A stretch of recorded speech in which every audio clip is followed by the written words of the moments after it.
ഒരുപാട് അന്വേഷണങ്ങൾക്കിടയിൽ ഒരു കാര്യം എനിക്ക് ബോധ്യമായി. ഷാനുവിന്റെ മരണം ഒരു കൊലപാതകമാണ്. വളരെ ആസൂത്രിതമായ ഒരു കൊലപാതകം. ഇനി അത് ചെയ്ത ആരാണെന്ന് മാത്രം കണ്ടുപിടിച്ചാൽ മതി.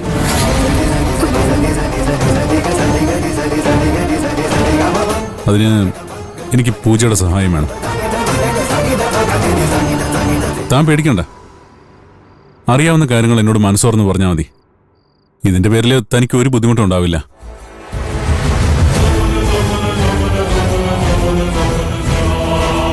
ഒരുമിച്ച് പഠിച്ചോന്നല്ലാതെ ഷാനുവുമായി തനിക്ക് യാതൊരു ബന്ധം ഉണ്ടായിരുന്നില്ല, അല്ലേ?